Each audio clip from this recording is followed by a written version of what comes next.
Hello, resident Interactive Movies fan here, and man, video games have changed so much over the years. From humble beginnings of the Atari to these huge open world art pieces, it's crazy to see how developers have taken advantage of better technology. But somewhere in the timeline, a man they once called insane rose up to take a stand on one of gaming's most common design choices. This man who rose up was named David Cage, who hated gaming's usage of the game over screen. He believed that game overs were a failure of video game design, and that video games could be so much better without him. He also believed that video games were able to provide so much more interactivity than a movie, while also telling a compelling narrative. So after building up a resume with plenty of production credits on video games, he decided to start up Quantic Dream, a studio focused on making interactive story-based games. Ever since then, the world has gotten a hell of a lot worse. Quantic Dream has a lot of other games that I could make videos on, but for now, I just want to see how the origami killer gets caught in the hit PS3 game, Heavy Rain. Heavy Rain is when the precipitation rate reaches greater than 7.6 millimeters per hour. I was reading the wrong wiki. Before Quantic Dream could make Heavy Rain, they needed to build up a catalog of games and commercial successes. Their first masterpiece, released in 1999, titled The Nomad Soul for the Dreamcast. No wonder why it flopped. The Nomad Soul released to very positive reviews, with people praising the story, voice acting, graphics, and the music, which was made by David fucking Bowie. Yes, the David Bowie, for some reason decided to make music for David Cage's masterpiece, The Nomad Soul. But even with the David Bowie co-sign, the Nomad Soul would end up flopping. But thankfully, Quantic Dream was able to get Atari to publish their next hit game, Fahrenheit, or Indigo Prophecy, here in Cheeseburger Land. Unlike the Nomad Soul, Fahrenheit would be pretty damn successful and sell over 1 million copies, meaning Quantic Dream were in the big leagues now. Fahrenheit would also receive similar praise from critics, with them highlighting the story, writing, and voice acting. However, there was some David Cage haters already brewing within the masses, with many of them criticizing the ending and the pretty underwhelming graphics. Some people believe that the story just got too supernatural and ultimately felt meaningless. The characters, to many, were seen as pretty bland and just set pieces to the message that David Cage was spitting, which I don't know what he was trying to spit. I haven't played the game. But all of this didn't affect Mr. Cage, as he would continue writing for his next major project, Heavy Rain. The first sighting of Heavy Rain was a quick tech demo simply titled Heavy Rain: The Casting Call, featuring an actress delivering a, casting call. It was meant to show off the power of the PS3 and what they could do with it, but other than the actress who did make it into the final game, nothing about this tech demo really had anything to do with the final product. Quantic Dream originally asked Microsoft to publish the game, but after looking at the main theme of the game,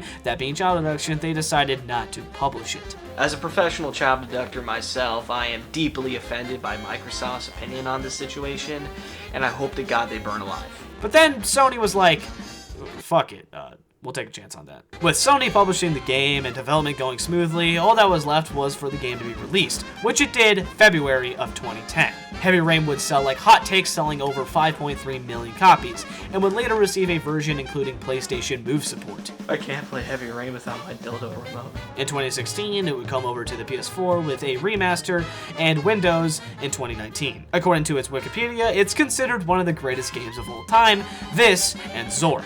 So with that, I'm all geared up and prepared to play one of the greatest games of all time, and also one of the saddest. Let's get depressed. Heavy Rain opens with an origami figure followed by peak male physique. This is Ethan Mars, one of the 4 playable characters here and the overall main protagonist of Heavy Rain. Ethan Mars seems to have the perfect American life.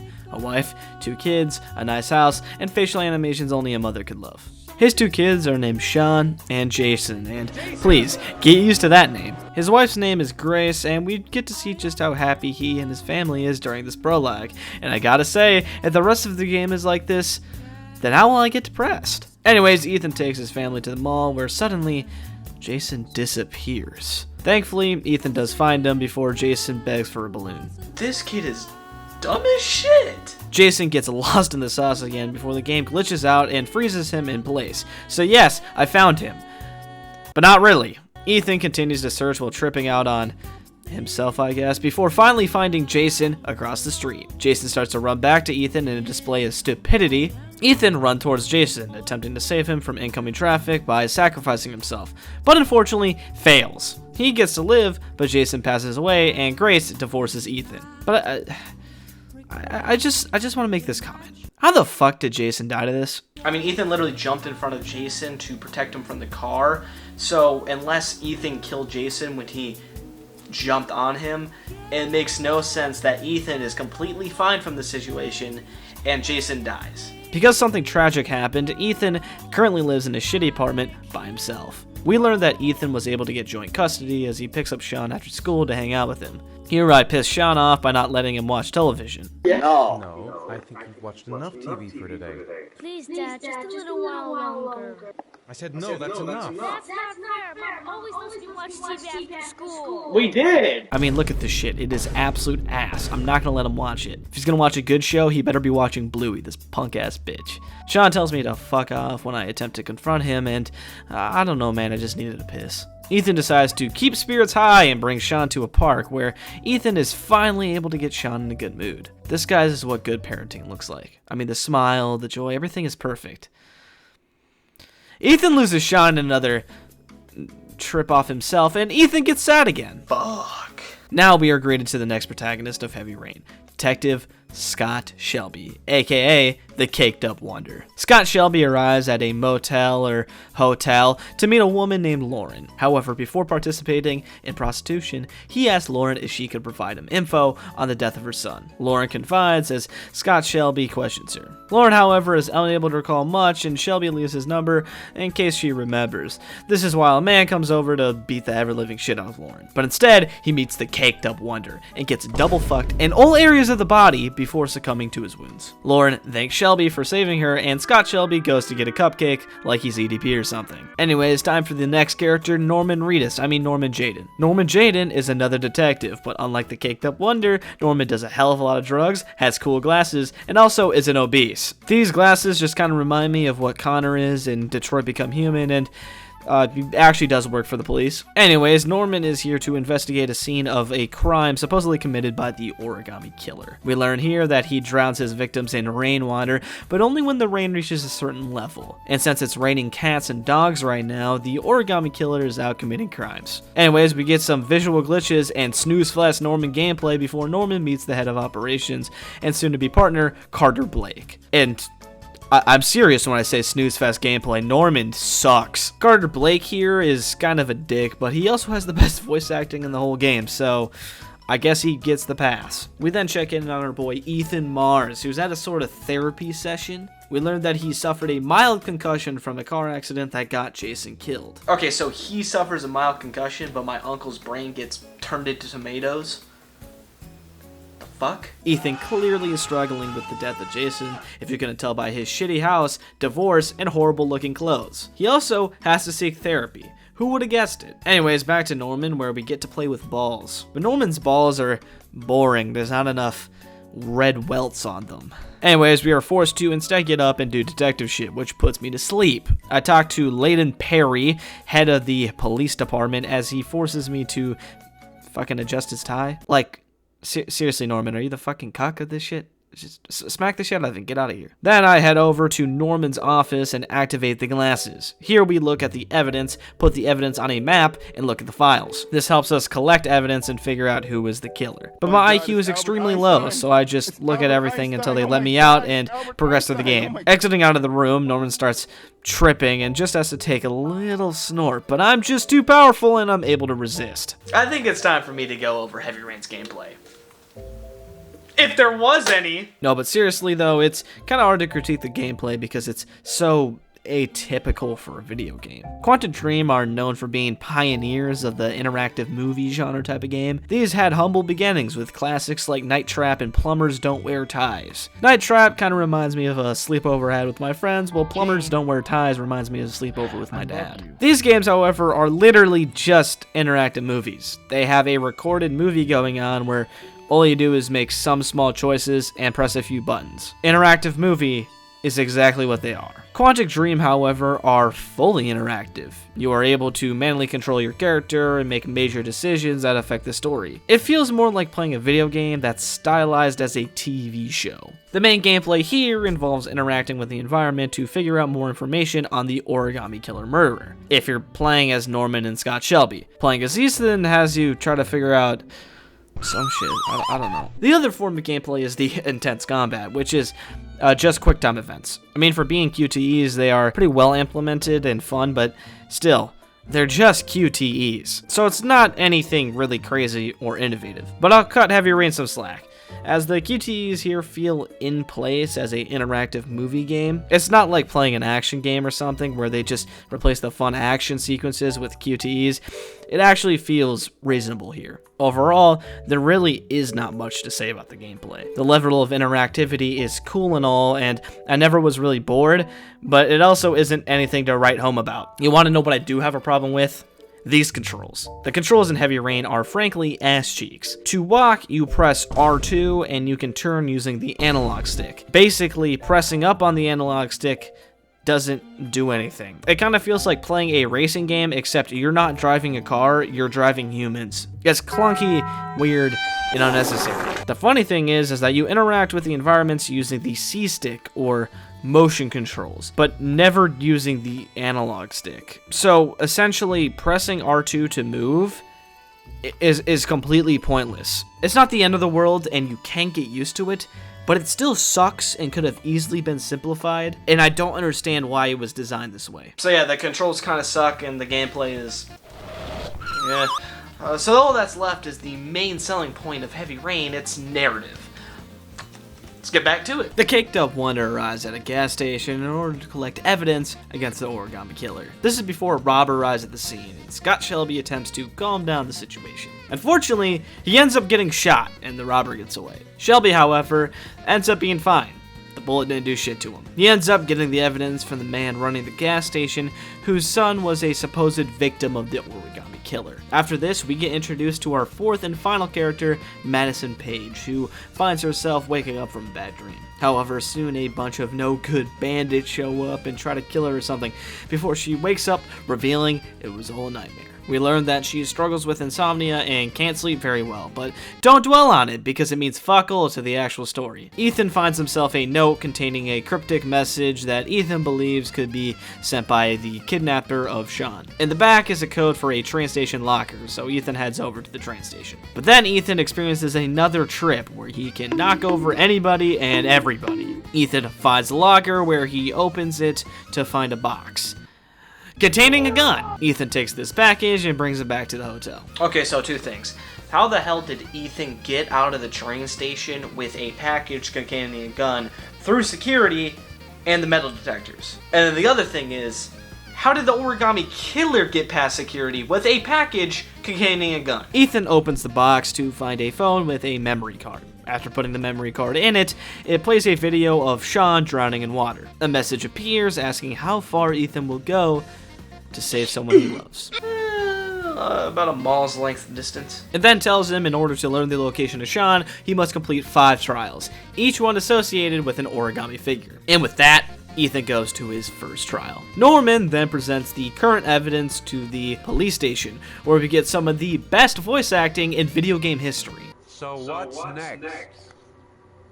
That was fucking bad. Anyways, Norman and Carter Blake go to a potential suspect where they learn he lives in Kanye's apartment. While Carter Blake believes this guy is responsible for the murders, Norman doubts it and tells Carter Blake to leave. They get in an argument before the suspect walks in and starts saying shit about the apocalypse. This is when Carter Blake goes bagtop. And this is when the suspect whips out a gun and I shoot him because... I don't know, I felt like it. Scott Shelby, in the meantime, does some babysitting for another victim of the origami killer, because he's willing to do anything for evidence on who the killer might be. Man, I'd love to see him just fucking breastfeed. Ethan finally gets going on this first trial, which requires him to drive against traffic on a freeway for 5 minutes. Ethan, having watched Fast X beforehand, decides he can do it and starts the trial. He's able to dodge most of the cars and police before finally crashing, but he's able to successfully escape the burning car just before it explodes. Having passed the trial, the origami killer gives him the first few letters of the coordinates. After this, Ethan goes back to his apartment and meets Madison, who helps him by treating his wounds. Back to Norman, we see that he feels guilt over killing the Christian guy, but trust me, this is Heavy Rain, and because of it, this plot point will probably never come back. Norman is here to chase another potential suspect, where we get some of the greatest slapstick comedy in any video game. After some time, Norman chases the suspect into an anti-vegan room, where they get into a scuffle. Norman, taking inspiration from the Caked Up Wonder, beats the ever-living fuck out of the suspect. Scott Shelby is just chilling in his office before Lauren arrives and asks if she can join his investigation. The caked up wonder declines her plea before she shows him an envelope. Shelby decides to let her in on the investigation, and they become partners. The two head off to Kramer's mansion, who's another suspect of the crimes. Scott Shelby gets bricked up out of his mind, but his ultimate goal is to talk to Gordy Kramer, whose room is being blocked by a couple of guards. What? Ooh la la. What is this shit? This is amazing. What? I've seen footage. The caked up wonder confronts Gordy Kramer, who admits that he is the killer who drowns his victims in rainwater, all because he's bored. So he's Adachi. Gordy sends his guards, but they get fucked up by the caked up wonder. I win. Ethan then begins the second trial, where he is forced to crawl through a tunnel filled with grass before navigating an electrical power plant. Ethan goes sicko mode and balls out at the power plant and is able to secure more letters for the location to Sean. Anyways, Ethan arrives at the hotel again, where he gets treated by Madison again. But this time she can't do shit and misses a cut on a arm and both of his legs. Ethan, after getting patched up, gets up and leaves. Anyways, the police station learns that the guy they captured at the anti-vegan room is indeed not the killer. Norman then gets a call telling him that Grace, Ethan's ex-wife, is at the station with information about the origami killer. She says that after Jason's death, Ethan went outside during the night and came back talking about the rain and drowning and that it wasn't him talking to her. She begs him to find Sean and says that Ethan could potentially be the origami killer. His kid died, and another one of his kids went missing. And you think because he's acting strange, he's the killer? They're your kids too! Carter Blake and Norman go to talk to Ethan Shrink, who is hesitant to confess anything. But once again, Carter Blake goes bad cop mode and gets a little aggressive. Norman yells at him to stop, but he doesn't. But all of this is pointless as he confesses that Jason is haunted by visions of drowning people. He also gives them origami figures that he had, which makes Carter Blake think of him as a prime suspect on the murders. Scott Shelby goes to meet Charles Kramer, the father of Gordy Kramer. Scott tries to get information on Gordy, but Charles here is a bitch and attempts to pay him off. But the caked up wonder has morals and ethics and does not accept payment from this low-life scum. Anyways, back to Ethan, who attempts another trial. This one requires him to cut off one of his fingers. Ethan decides to do it, and well, I think he's having just one hell of a good time. This awards him with another hint on where Sean is, so yay! Madison then finds out that the police are raiding the apartment and goes to get Ethan out of there. How the fuck does Madison know he's there? I don't know! Anyways, they fail and Ethan gets captured by the police. Fuck! Norman, now having Ethan in his custody, uses his glasses to play piano and look through evidence to find other leads besides Ethan. He finds another lead in the form of Jackson Neville, the one who sold the 1983 Chevrolet Malibu, a vehicle owned by the origami killer. Having a new lead, Norman decides to break out Ethan. This goes pretty smoothly as he just carries him out of the police station, because nobody fucking cares. The caked up wonder and Lauren arrive at an antique repair shop ran by Manfred, an old friend of Scott Shelby. Shelby visits him so we can ask Manfred if he knows what typewriter the origami killer used to type out addresses on the letters the victims received. He tells him that it was a Royal 5 and that he could have some in the back. So while looking for the typewriter, Manfred is killed by the origami killer to the surprise of Lauren and Scott Shelby, who wonders how they could have killed Manfred. Ethan, meanwhile, attempts trial number 4, which requires him to take another life in order to save someone else's. Now, while Ethan is desperate to save Sean and loves Sean dearly, this does not justify killing another person for his own selfish gain. Ethan kills him. Why would Ethan do that?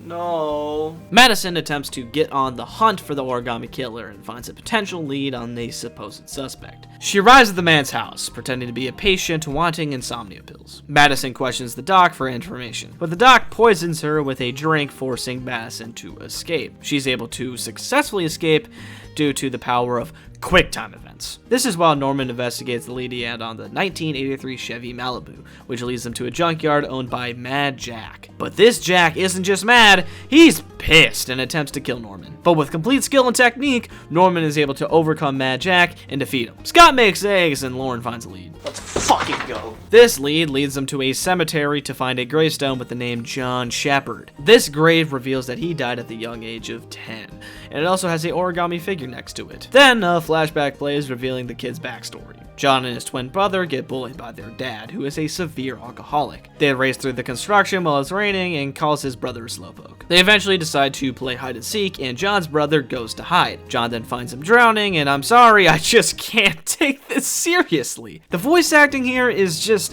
so fucking ass. I mean, just watch this. John! My foot. My foot is stuck. Go on, hurry! I think the water's rising. I'm hurrying! I'll be right back! What the fuck is this? What? What?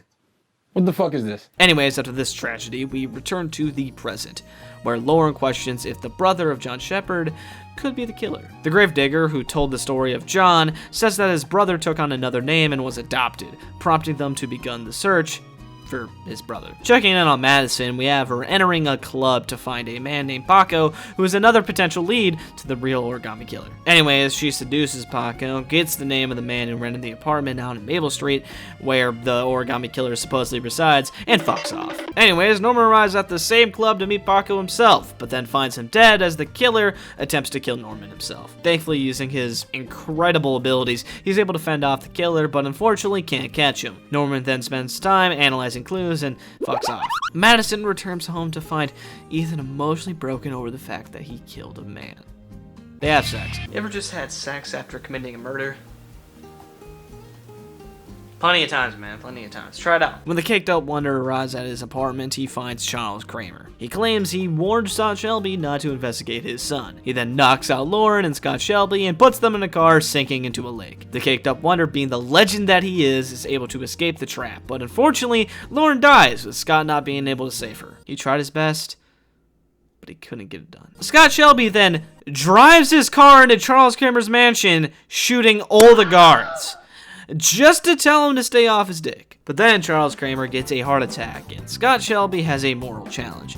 Give him the meds and save his life, or leave him dying from a heart attack. Man, fuck this guy. Madison then goes to find John Shepard's mother, Ann Shepard. But she has dementia and struggles to remember John's brother's name. But after showing her some origami, Madison is able to finally get the name of John's brother, leaving Madison very happy. Ethan then heads to his 5th and final trial, where he is forced to drink poison, which will kill him in an hour. Do this, and he'll get the final clue on where Sean is. Do this, and Ethan can save Sean's life. Now, I think this is a pretty good climax for Ethan. It's the ultimate sacrifice and feels thematically fitting for a storyline. Anyways, Ethan gulps it down and gets the address for where Sean is. Then we play as Norman, who seems to be baffled that he just can't figure out the killer. Blake tells him that Ethan is the killer and that Norman can fuck off. But Norman, determined to find the true killer, decides to do more drugs and spend a lot of time analyzing everything possible. After a flashback and some intense thinking, we are finally revealed who the true origami killer is. Scott Shelby. Scott Shelby, after losing his brother, John Shepard, blames his neglectful and abusive father and decides to search for a father who truly loves their son. That's why he kidnaps Sean, and he poses as a detective to collect evidence and destroy it. Madison, meanwhile, goes to Scott Shelby's apartment, knowing he's the killer, and attempts to convict him. But Scott sets the house ablaze and attempts to blow it up and kill Madison. But Madison pulls an Indiana Jones and hides in the fridge. Somehow, Palpatine returned. I mean, Madison ends up with no wounds and walks out completely fine. She then calls Norman. I have no idea how she got his number, but whatever, and proceeds to head to save Sean. So sweet! Ethan arrives at the location and is able to successfully save Sean from drowning, crying in joy. Meanwhile, Norman dukes it out with the caked up wonder. Unfortunately, Norman is too strong and defeats the legend Scott Shelby, who falls into a grinder just like my cousin. Oh, and Madison does fuck all. To conclude the story, we see that Madison and Ethan are living happily, with Sean, who seems pretty cheerful for a child who just went through some of the most traumatic shit you could go through. Norman also seems to be pretty good, with him proving Scott Shelby to be the killer. But unfortunately, he's still suffering from the drugs he did. And that is Quantic Dream's masterpiece, Heavy Rain. And I enjoyed it a lot. I found it always engaging and quite fun. The gameplay is pretty anti-video game, but I still had a lot of fun just kind of interacting with shit and, I don't know, seeing the funny animations. However, there is something looming over Heavy Rain, like a cloud over a sky. There was something huge, like a elephant in the room. And that's that David Cage wrote one of the worst fucking stories I have ever played in a video game. Or just seen in general. It sucks. It fucking blows. The biggest problem with the Heavy Rain plot is the insane amount of plot holes. Some minor, others major. So let me list the ones I noticed, starting with the one I already mentioned.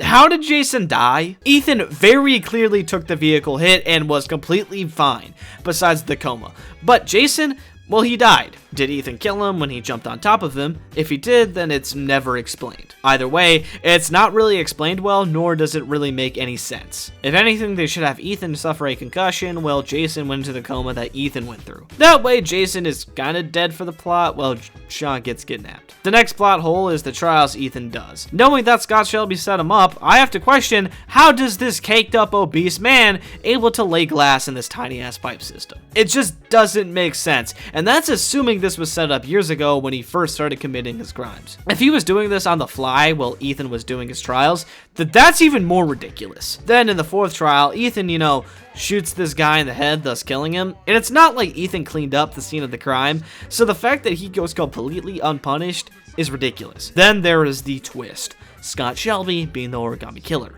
It's bad. Scott Shelby poses as a private detective to collect and destroy evidence. But why would he, start now? Years after starting his crime? Also, if it took him this long to start collecting evidence, then why haven't the parents given the evidence to the police already? And if he was trying to eliminate evidence and stay on the low, why would he drive a car into Kramer's mansion and kill like 20 men? Also, just to mention this, the voice acting here is dog shit. So many characters had the weirdest line deliveries and almost none of it flows well. Like, listen to this. Well, I got some ideas. Nothing concrete. Well, if it goes beyond the idea stage, you'd tell me about it, wouldn't you, Scott? Sure. It's terrible, but I have even more problems with the story. Madison honestly does like almost nothing. Sure, she gets with Ethan, but all that affects is the ending of him and Madison being together. Other than that, Norman collects almost all the evidence she does, and in general, having both here feels pointless. Also, Norman Jayden is one of the most boring characters I've ever seen. His personality ranges from monotone snooze fest to a stereotypical detective. Even his drug plotline is boring, as it's barely explored and only affects the ending in minor ways. But back on the plot problems, when the hell did Madison get Norman's number? How did she survive this explosion? Why is Sean the happiest kid ever after he went through psychological torture? It's revealed that Scott Shelby killed Manfred, but how? You would have to make sure Lauren is not looking, kill Manfred, clean up the scene of the crime, get back into position to fake like he had found the body, and hope to God Lauren or the police don't suspect him. It is insane how this guy got away with this. Back onto Ethan, why does he get these blackouts? Like, it's never explained in the game, and they seem completely pointless. Is it to show mental deterioration? Maybe, but the game makes it pretty obvious that he's going through depression even without these blackouts. When Ethan gets arrested, how does Norman just break him out easily? He is a suspect in a serial killer case. Some of the biggest and most important cases in crime. Also, Norman gets no punishment at all for breaking him out, which is just ridiculous. But finally, we have the message. What is Heavy Rain really trying to say? Well, nothing. Ethan and Scott Shelby have no connection, or at least major connection. The only reason Scott had for targeting Ethan was that he was there when Jason died, and believed he could be the father to do it. Not only is this contrived since he wasn't even there in the original shot, but it's also fucking stupid. I mean, this one glimpse of Ethan and Scott decides to put him through hell and back. Like, are you serious? And ultimately, what is the meaning behind it? To be a better dad? Don't abuse your son? It feels depressing and sad, but for no reason behind it. There is nothing to gain from the story. It is sad just to be sad. It is depressing just to be depressing, with no really true emotions. And that is Heavy Rain, and yeah, I may have just spent the last few minutes shitting all over it, but I actually still enjoyed the game quite a bit. The story sucks balls, it's aged kind of poorly, graphically, I guess it was impressive for the time, but nowadays it just kind of looks like fucking dicks. But yeah, I would still actually recommend the game. It was very fun, even if it wasn't fun in the way that they probably intended it to be, it still was enjoyable. And with that, that's all I gotta say. Bye.